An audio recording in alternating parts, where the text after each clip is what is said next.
अस्सलाम वालेकुम रहमतुल्लाहि व बरकातुहू। मैं हूं राशिद खान और आप देख रहे हैं मेरा फेसबुक और यूट्यूब चैनल।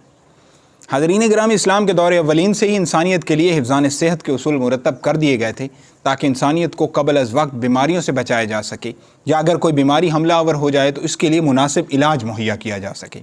यही वजह है कि मुसलमान दुनिया में सबसे ज़्यादा हॉस्पिटल बनाने में सफ़े अव्वल में नज़र आते हैं और इस्लामी तारीख़ का सबसे पहला बाकायदा हॉस्पिटल उमवी खलीफा वलीद बिन अब्दुल मलिक के ज़माने में पहली सदी हिजरी में बनाया गया था। इस हॉस्पिटल में मुख्तलिफ डिपार्टमेंट्स काम कर रहे थे, जिसमें department of mental disease, orthopaedic department, surgical department और आई सर्जरी डिपार्टमेंट और इस तरह के और मुख्तलिफ डिपार्टमेंट्स काम कर रहे थे। मगर इससे कबल रिसालत इमाम सल्लल्लाहु अलैहि वसल्लम के ज़माने अक़दस में भी मोबाइल यूनिट्स, मेडिकल सेंटर और मुख्तलिफ शोबाए तिब काम कर रहे थे। जहाँ मुसलमान इंसानियत के लिए हिफ़्ज़ान सेहत के उसूल मुरतब करने में सफ़े अव्वल में नज़र आते हैं, वहीं मुसलमान इंसानियत को जाल साज़ों से बचाने में भी सफ़े अव्वल में नज़र आते हैं। वाक़या कुछ यूँ होता है कि बगदाद में एक अताई डॉक्टर के नाक़िस इलाज की वजह से एक मरीज़ की मौत वाक़या हो जाती है।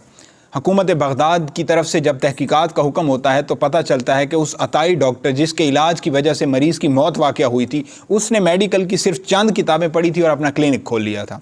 तो इस पर हुकूमत बगदाद की तरफ से हुक्म जारी होता है और बगदाद शहर में एक बोर्ड तश्कील दिया जाता है। उस बोर्ड का हेड सनान बिन साबित को बनाया जाता है, जो उस वक्त के बहुत बड़े डॉक्टर और सर्जन थे। सबसे पहले बगदाद शहर के डॉक्टरों को शुमार किया जाता है, तो उस वक्त बगदाद शहर में तकरीबन 1000 डॉक्टर मौजूद थे। उन डॉक्टर्स का बाकायदा इम्तिहान लिया जाता है और उनसे इंटरव्यू लिया जाता है। उन 1000 डॉक्टर में से 700 डॉक्टरों ने वो इम्तिहान पास किया। उनको बाकायदा रजिस्टर्ड करके प्रैक्टिस करने की इजाज़त दे दी गई और नाकाम होने वाले डॉक्टरों को बैन कर दिया गया। इसी तरह ये सिलसिला फिर पूरी दुनिया में चलना शुरू हो गया और इस तरह डॉक्टर्स का इम्तिहानी निज़ाम और डॉक्टर्स की रजिस्ट्रेशन का बाकायदा इंतज़ाम भी मुसलमानों ने किया। इसके साथ साथ जहाँ मुसलमान इंसानियत के लिए हस्पताल बनाने में सफ़े अव्वल में नज़र आते हैं, वहीं तिब की दुनिया में भी मुसलमानों की अजीम खिदमात मौजूद हैं। राजी, जो उस वक्त के बहुत बड़े डॉक्टर और सर्जन थे, उन्होंने मेडिकल साइंस पर 200 से ज़ायद किताबें लिखी, जो 1498 से लेकर 1866 तक तकरीबन 40 मरतबा छापी गई।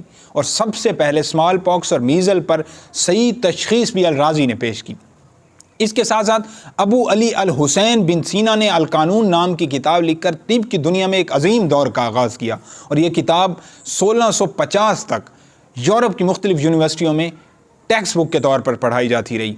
इसी तरह अबू रिहान अल बहरूनी ने फार्माकोलॉजी को मुरतब किया। इसी तरह अली बिन ईसा अल बगदादी ने अमराद चश्म पर एक किताब लिखी, जो 18वीं सदी ईस्वी के निस्फ अव्वल दौर तक यूरोप और फ्रांस की मुख्तलिफ यूनिवर्सिटियों में शामिल निसाब रही है और टेक्स्ट बुक के तौर पर पढ़ाई जाती रही है। इसके साथ साथ रिसालत इमाम सल्लल्लाहु अलैहि वसल्लम के ज़माने में हुजूर की सुन्नत मुबारका से मुख्तलिफ बीमारियों के इलाज हमें मिलते हैं कि आज जदीद साइंस कहती है कि इंसानी जिस्म 105 से 106 फ़ारेनहाइट तक टेम्परेचर को बर्दाश्त कर सकता है और अगर टेम्परेचर इससे इंक्रीज़ हो जाए तो इंसान की मौत वाक़या हो जाती है। जदीद साइंस इसके इलाज में कहती है कि जब इंसानी जिस्म का टेम्परेचर 105 या 106 फ़ारेनहाइट से तजावुज़ कर जाए तो उसको कम करने के लिए ठंडे पानी की पट्टियाँ इस्तेमाल की जाती हैं।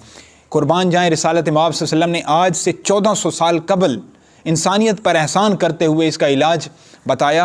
हुजूर ताजदार कायनात सल्लल्लाहु अलैहि वसल्लम ने फरमाया कि बुखार जहन्नम के शोलों में से एक शोला है और इसे पानी से बुझाओ। सर्जरी की बुनियाद भी हुजूर ताजदार कायनात सल्लल्लाहु अलैहि वसल्लम ने आज से 1400 साल कबल रखी और कपिंग करवा कर दुनिया को वर्ता हैरत में डाल दिया कि आज जदीद साइंस उससे बेहतरीन इलाज के तौर पर और बेहतरीन सर्जरी के तौर पर तस्लीम करती है। हाज़रीन ग्रामी, इस वीडियो को बनाने का मकसद ये था कि आज जवान नस्ल की सोच को इस तरह मबजूल करवाया जाए कि मुसलमान इन सारी चीज़ों का मंबा व मरजा हैं और हुजूर ताजदार कायनात सल्लल्लाहु अलैहि वसल्लम ने आज से 1400 साल कबल इन साइंसी इजादात की बुनियाद रख दी थी। आज हमें फिर अगर दुनिया में अपना नाम बनाना है और मुसलमानों ने दुनिया में अपना सिक्का मनवाना है तो इसके लिए हमें कुरून उला और कुरून उस्ता के मुसलमानों की तरफ पलटना होगा।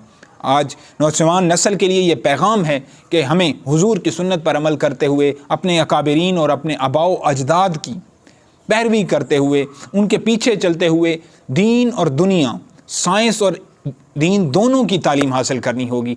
आज की वीडियो में हमने बात की है कि मुसलमान साइंटिस्ट और मुसलमान डॉक्टर्स की तिब की दुनिया में क्या क्या खिदमात हैं और हुजूर ताजदार कायनात सल्लल्लाहु अलैहि वसल्लम की सुन्नत मुबारका से तिब में क्या क्या कमालात हुजूर ताजदार कायनात सल्लल्लाहु अलैहि वसल्लम ने इस उम्मत के लिए वज़ा फरमाए। اگلی ویڈیو میں بات کریں گے ایسے ہی کسی ایک اہم موضوع پر. تب تک کے لیے والسلام علیکم ورحمۃ اللہ وبرکاتہ.